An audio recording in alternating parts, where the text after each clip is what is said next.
Welcome back to my YouTube channel commerce zone classes. तो आज का जो हमारा लेक्चर होने वाला है उसका टॉपिक है elasticity of demand. Last class में हमने देखा था शिफ्टिंग डिमांड कर, इसके बाद अब ये हमारा नया टॉपिक भी है और एक ये नया चैप्टर भी बन जाता है इलास्टिसिटी ऑफ डिमांड, जहाँ पे आपको न्यूमेरिकल्स भी मिलेंगे और ये सबसे इम्पोर्टेंट चैप्टर्स है बिकॉज यहाँ से क्वेश्चंस डायरेक्ट पुटअप होते हैं एग्जाम में। तो इस वीडियो लेक्चर को बहुत ध्यान से देखिएगा, पेशेंस के साथ देखिएगा। So without wasting of time हम अपना लेक्चर शुरू करते हैं। तो सबसे पहले देखेंगे इलास्टिसिटी ऑफ डिमांड फ्रेंड्स कितने टाइप्स के होते हैं। तो कई बार तो हमें यही नहीं पता होता है कि आखिर इलास्टिसिटी ऑफ डिमांड जो हम पढ़ रहे हैं वो कितने टाइप्स का है। अगर एग्जाम में बाई चांस कभी ऐसा क्वेश्चन आ जाता है कि how many types of elasticity of demand, उसमें आपको 4 ऑप्शंस दे दिए, अब हमको पता ही नहीं है कि कौन सा है कौन सा नहीं है, तो हमको वहां पे डिफिकल्टी आ जाती है। बट अगर हमें पता है कि ये टाइप्स के इलास्टिसिटी ऑफ डिमांड होते हैं तो हम एलिमिनेशन मेथड से भी उस क्वेश्चन को सॉल्व आउट कर सकते हैं। तो देखेंगे हम इलास्टिसिटी ऑफ डिमांड। सबसे पहला होता है प्राइस इलास्टिसिटी, ये सबको पता होगा। इसके बाद होता है हमारा इनकम इलास्टिसिटी, जब भी इनकम के चेंज होने से हमारे डिमांड पे इफेक्ट देखने को मिलता है वो हमारा इनकम इलास्टिसिटी डिमांड होता है। देन हमारा आता है क्रॉस इलास्टिसिटी। अब ये वही क्रॉस इलास्टिसिटी है जो आप सोच रहे हैं। यहाँ पे आपके 2 गुड्स आते हैं, पहला सब्स्टिट्यूट्स, दूसरा कॉम्प्लीमेंट्री गुड्स, ठीक है। उसके बाद आता है हमारा एडवर्टाइजमेंट इलास्टिसिटी। अब ये बहुत लोगों को नहीं पता होगा बट ये भी एक इलास्टिसिटी होता है बिकॉज जब भी एडवर्टाइजमेंट की वजह से डिमांड में इम्पैक्ट देखने को मिलता है, जैसे अगर किसी चीज की एड बार बार दिखाई जा रही है टीवी पे या किसी भी चैनल पे, ठीक है, तो आपके सबकॉन्शियस माइंड में वो चलता रहता है कि हाँ वो चीज मैंने देखी थी, वो परचेस कर लें क्या। तो रेदर देन किसी और को आप प्रेफरेंस देने के बजाय आप उसी चीज को जाके बाय कर लेते हो जिसका एडवर्टाइजमेंट आपके दिमाग में चल रहा है। इसके बाद है हमारा मिड पॉइंट इलास्टिसिटी। यहाँ से आपको एक फॉर्मूला मैं आपको बताऊंगी, वो फॉर्मूले से आपको डायरेक्ट क्वेश्चंस आते हैं एग्जाम में। आपसे पूछ लेगा कि मिड पॉइंट इलास्टिसिटी का फॉर्मूला कौन सा है, मैच करो, या फिर डायरेक्ट पूछ लेगा कि कौन सा है तो आपको बताना पड़ेगा। नेक्स्ट आता है हमारा टोटल आउटले मेथड, जिसको हम टोटल एक्सपेंडिचर मेथड भी कहते हैं। तो इसके मैंने यहाँ पे दोनों नाम मेंशन कर दिए हैं आपके लिए, तो आई होप आप सबने इसको नोट डाउन कर लिया होगा। अब हम चलते हैं, इसमें से सबसे इम्पोर्टेंट जो है फ्रेंड्स वो है प्राइस इलास्टिसिटी। अब यही क्यों इम्पोर्टेंट है, क्योंकि इसके इलास्टिसिटी को अगर हम समझ पाएंगे तो आगे हमारे जो न्यूमेरिकल क्वेश्चन होंगे वो हम बिना किसी प्रॉब्लम के सॉल्व कर सकते हैं। उसके बाद अब हम देखेंगे प्राइस इलास्टिसिटी। तो प्राइस इलास्टिसिटी का फॉर्मूले से पहले मैं आपके माइंड में आप खुद से एक बार आइडेंटिफाई करो आखिर प्राइस इलास्टिसिटी ऑफ डिमांड क्या होता है। मतलब कोई प्रोडक्ट है, लेट्स सपोज कोई प्रोडक्ट है, ये मान लीजिए कोई प्रोडक्ट है। अब मैं बार बार यही प्रोडक्ट बना देती हूँ क्योंकि मुझे समझ में नहीं आता है कि क्या प्रोडक्ट बनाऊं। तो आप कुछ भी बना सकते हैं जो आपको फेवरेट हो, कोई फ्रूट्स बना लीजिए, कुछ भी बना लीजिए। तो लेट्स सपोज ये एक प्रोडक्ट है, क्या है, ये हमारा एक प्रोडक्ट है। इस प्रोडक्ट के अकॉर्डिंग इस प्रोडक्ट का जो प्राइस है वो डिसाइड करेगा कि हमारी जो इलास्टिसिटी है वो कैसी होगी। तो प्रोडक्ट का प्राइस अब कैसे इलास्टिसिटी डिसाइड करेगा, अब ये भी क्वेश्चन माइंड में आ रहा होगा, तो उसको अब हम बताते हैं। तो प्राइस इलास्टिसिटी में आपको देखने को मिलेगा कि अगर आप किसी प्रोडक्ट को परचेस करना चाहते हो, मैंने कहा अगर आप किसी प्रोडक्ट को परचेस करना चाहते हो तो उसका प्राइस डिसाइड करेगा। अगर उसकी प्राइस हाई है तो आप उसका कंजम्पशन कम करेंगे, बट अगर उसकी प्राइस लो है फ्रेंड्स तो आप उस प्रोडक्ट को ज्यादा बाय करना प्रेफर करोगे। क्या कहा मैंने, फिर से दोबारा बता देती हूँ। अगर प्रोडक्ट की प्राइस ज्यादा है, अगर किसी सामान की जो प्राइस आपको ज्यादा पे करनी पड़ रही है, लेट सपोज अगर आपको मैगी खानी है, मैगी आती है 12 रुपए, है ना, पहले भी आती थी, अब तो शायद 10 की हो गई है, केस की वजह से केस हो गया था। सो अगर आपकी जो मैगी है वो 12 रुपए की है, बट वहीं पे आपका जो यूपी नूडल है वो 10 रुपए का आता है, तो आप जाहिर सी बात है आप सोचोगे मैं 2 रुपए एक्स्ट्रा क्यों दूं, मैं अपना 10 रुपए का जो है यूपी मैगी ले लेता हूँ। सो ये हमारा होता है प्राइस इलास्टिसिटी, मतलब कि प्राइस डिसाइड करेगा कि आप अपनी डिमांड इंक्रीज करोगे कि आप अपने डिमांड डिक्रीज करोगे। अब इसका फॉर्मूला क्या होता है ध्यान से एक बार समझना आप लोग, आपको माइंड में रखना है। मैंने क्या कहा, प्राइस चेंज होने की वजह से हमारी जो क्वांटिटी है, जो भी हम प्रोडक्ट बाय करना चाहते हैं, उसकी कंजम्पशन हम प्राइस के हिसाब से कम या फिर ज्यादा कर रहे हैं। फिर से बता देती हूँ, प्राइस के अकॉर्डिंग हम कंजम्पशन प्रोडक्ट का ज्यादा या कम कर रहे हैं। मतलब यहाँ पे इम्पोर्टेंट क्या है, प्राइस। तो जो चीज इम्पोर्टेंट है वो हमेशा आपके बेस में आएगा। तो इसलिए मैंने देखा change in price. Change in price का मतलब क्या है, मैगी की प्राइस डिसाइड करेगी कि मैं उसका कंजम्पशन कितना करूंगा। तो प्राइस, चेंज इन प्राइस। अब क्वांटिटी डिमांडेड किस पर डिपेंड कर रहा है, इस प्राइस पे डिपेंड कर रहा है कि प्राइस अगर ज्यादा है तो मैं ये जो क्वांटिटी है ये कम लूंगा, बट प्राइस अगर कम है तो मैं क्वांटिटी ज्यादा लूंगा।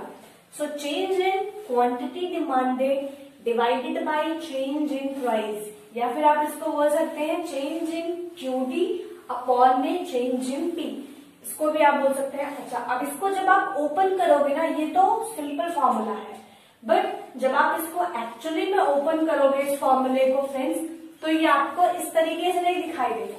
अब आपको ये कैसे दिखाई देगा मैं एक बार आपको बता देती हूँ। जब आप इस फॉर्मूले को लेट्स सपोज ओपन करोगे, ठीक है, तो सबसे पहले हमारा क्या आ रहा है, डिमांड आ रहा है। तो याद रखना हमेशा न्यूमरेटर में डिमांड ही चलना चाहिए, ऊपर डिमांड ही चलना चाहिए। प्राइस की बात हम नीचे करेंगे, ऊपर सिर्फ बात करेंगे डिमांड की। सो आपका आ जाएगा क्या, new price, new demand minus old demand divided by new demand plus old demand whole divided by new price minus old price divided by old price minus plus new price plus old price into 100। तो ये आपको formula याद करना पड़ेगा, new demand minus old demand divided by new demand plus old demand whole divided by new price minus old price divided by new price plus old price into 100। तो जब इस फॉर्मूले को आप ओपन करोगे तो वो फॉर्मूला आपके सामने निकल के आएगा। अब हमको प्राइस इलास्टिसिटी समझ में आ गई कि एक्चुअली में प्राइस इलास्टिसिटी में क्या हो रहा है कि प्राइस के चेंज होने से डिमांड ज्यादा हो रही है, डिमांड कम हो रही है। जो आप डिमांड करने वाले हो अपने प्रोडक्ट की, वो कौन डिसाइड करेगा, वो आपका प्राइस डिसाइड करेगा। ओके, अब इसी में हम देखेंगे कुछ इलास्टिसिटी। तो मैंने यहाँ पे बाइफिकेशन कर दिए हैं, आप चाहे तो इसका स्क्रीनशॉट ले सकते हैं। मैं थोड़ा सा साइड हो जाऊंगी, ठीक है। अब हम बात करेंगे इसके बाइफिकेशंस की, जो इसके मैंने यहाँ पे टाइप्स लिख रखे हैं। सबसे पहला हमारा क्या होता है, जब भी इलास्टिसिटी आपकी जीरो है, क्या कहा मैंने, जब भी आपकी इलास्टिसिटी जीरो है तो क्या होता है। अब माइंड में क्वेश्चन आ रहा होगा कि इलास्टिसिटी जीरो है कैसे पता चलेगा। तो इसके लिए एग्जांपल्स मैं आपको बताऊंगी, ध्यान से देखिएगा।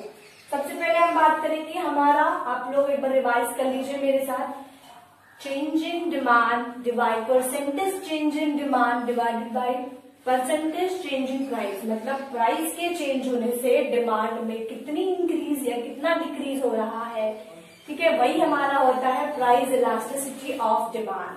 अब हम इसके बाइफिकेशंस पे चलते हैं। सबसे पहला हमारा है गाइस इलास्टिसिटी जब हमारी जीरो है, तो जीरो इलास्टिसिटी कब होगी, आपका जो परसेंटेज चेंज इन डिमांड है वो जीरो होगा, but percentage change in price, मैंने क्या कहा कि आपकी जो प्राइस है वो कम हो या ज्यादा हो, आप डिमांड बिल्कुल भी नहीं बढ़ाओगे। इसका बेस्ट एग्जांपल सॉल्ट। अब आप सोच रहे होंगे क्यों नहीं करेंगे, हाँ ऐसा होगा कि प्राइस आपकी मान लीजिए सॉल्ट की इंक्रीज हो गई, मैंने क्या कहा, आपकी नमक की जो प्राइस है वो इंक्रीज हो गई तो नमक खाना कम कर देंगे, ऐसा है क्या? ऐसा बिल्कुल नहीं है। अगर आपके सॉल्ट की प्राइस कम हो जाती है तो आज ना 1 चम्मच के बजाय 2 चम्मच नमक डाल देते हैं, ऐसा करते हैं। तो ऐसा कर लेंगे क्या? बिल्कुल नहीं करेंगे। मतलब आपने प्राइस बहुत सारा चेंज कर दिया या बहुत कम कर दिया, तो ये जो डिमांड है ये बिल्कुल नहीं चेंज होने वाली है, इतना ही रहेगा। मतलब आप कहोगे कि नहीं नहीं थोड़ा सा और बढ़ा दो, थोड़ा सा और बढ़ा दो, तो इसलिए ये हमारा होता है इलास्टिसिटी जीरो। अब ये इलास्टिसिटी जीरो को हम और किस नाम से जानते हैं फ्रेंड्स? Perfectly inelastic. फिर से बोलिए मेरे साथ आप लोग, परफेक्टली इनइलास्टिक बोलते हैं हम जब भी हमारा इलास्टिसिटी क्या होता है? जीरो। प्राइस कितना भी चेंज हो जाए, ज्यादा हो चाहे कम हो, आप डिमांड उतनी ही करोगे जितनी कल कर रहे थे या पहले कर रहे थे। अगला आते हैं, जब इलास्टिसिटी लेस देन 1 होता है। तो जब इलास्टिसिटी लेस देन 1 होता है तब हम इसको बोलते हैं रिलेटिवली इनइलास्टिक। अब इसको रिलेटिवली इनइलास्टिक क्यों कहते हैं, ध्यान से देखिएगा। तो यहाँ पे मैंने एग्जाम्पल्स के थ्रू ही समझाने की कोशिश करनी है ताकि आप सबको समझ में भी आ जाए, ठीक है। तो मैंने कहा कि प्राइस मेरा पहले ये P था। जब मेरा P प्राइस था फ्रेंड्स, तब मैं इतना क्वांटिटी परचेस करती थी, ध्यान दीजिएगा। और जैसे ही मेरी प्राइसेस इंक्रीज हो गई, मतलब मेरा प्राइस बहुत ज्यादा बढ़ गया, बट मैंने क्वांटिटी क्या करी? थोड़ी सी डिक्रीज करी। तो यहाँ पे आपको रखना है क्या कि जो परसेंटेज चेंज इन डिमांड है वो आपका कम होगा, जबकि आपका जो परसेंटेज चेंज इन प्राइस है वो बहुत ज्यादा होगा। इसे एग्जांपल से समझते हैं, ऐसे हो सकता है ना समझ में आ रहा हो, ठीक है। तो मैंने कहा कि किसी प्रोडक्ट की प्राइस जब बहुत ज्यादा चेंज होती है, किसी प्रोडक्ट की प्राइस जब बहुत ज्यादा चेंज हो जाती है तो हम उसकी डिमांड को ना बहुत स्लाइटली सा चेंज करते हैं, लेकिन बहुत स्लाइटली सा, बहुत थोड़ा सा ही चेंज करते हैं। वो हमारा होता है इलास्टिसिटी लेस देन 1। तो आई होप आपको ये समझ में आया होगा कि हमारा इलास्टिसिटी 0 कब होता है, इलास्टिसिटी लेस देन 1 कब होता है।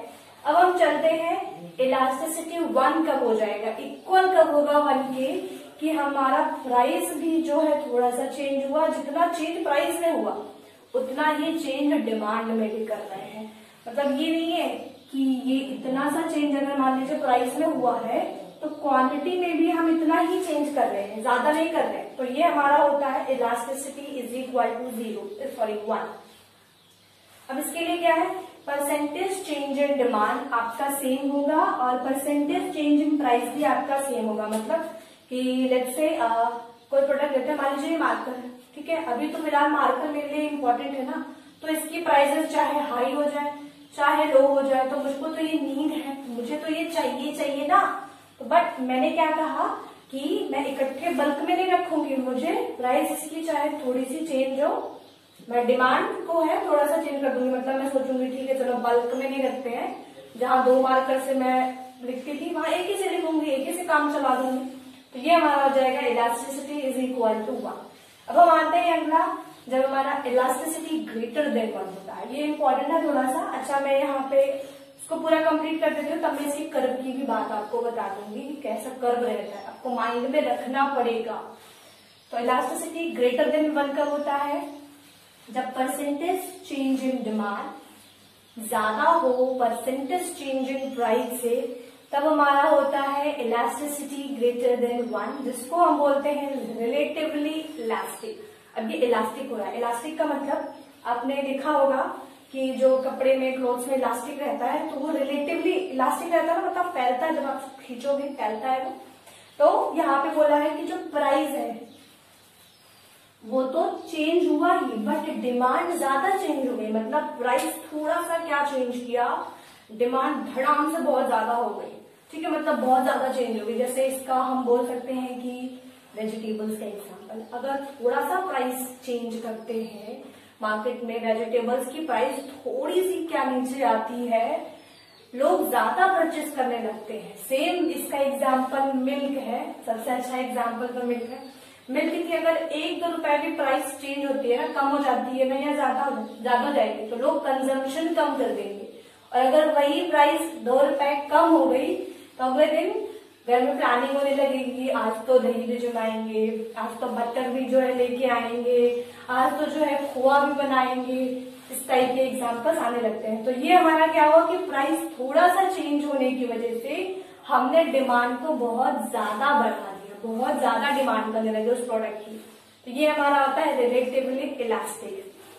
लास्ट हमारा है फ्रेंड्स इलास्टिसिटी, जब इन्फिनिटी होती है। इलास्टिसिटी इन्फिनिटी का मतलब क्या है कि आपकी प्राइस कांस्टेंट रहेगी बट आपका डिमांड इंक्रीज या डिक्रीज होता रहेगा। क्या कहा मैंने कि आपका प्राइस तो कांस्टेंट रहेगा बट आपकी जो डिमांड है वो इंक्रीज या डिक्रीज होती रहेगी।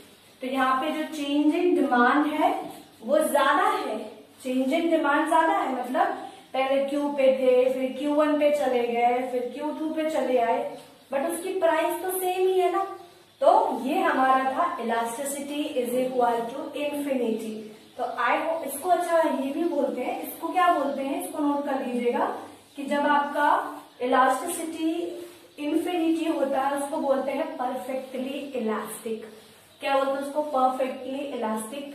अब ये आपको एक बार माइंड में रखना पड़ेगा। मैं इसके कर्व की बात कर रही थी, कर्व एक बार मैं आपको बता देती हूँ।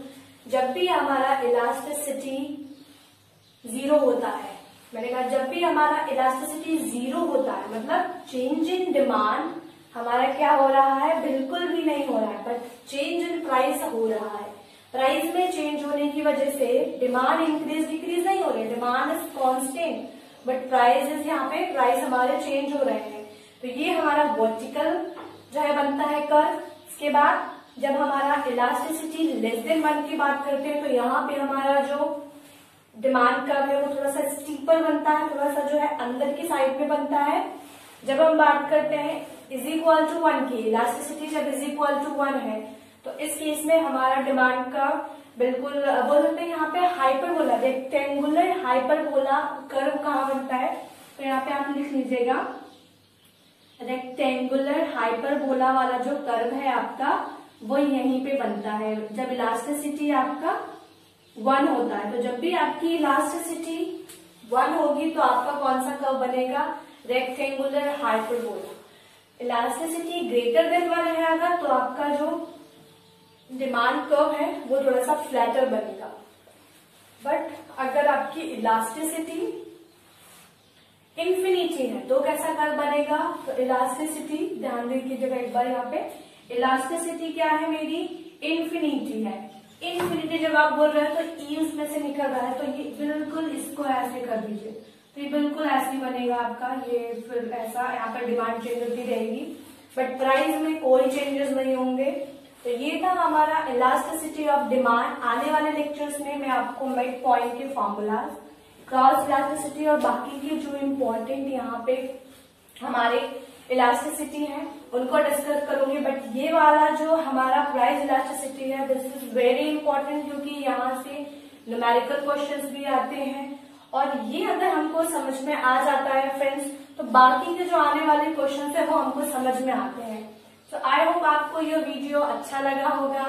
अगर आपने मेरे चैनल को सब्सक्राइब नहीं किया तो सब्सक्राइब कर लीजिएगा, बेल आइकन पे क्लिक करना बिल्कुल मत भूलिएगा।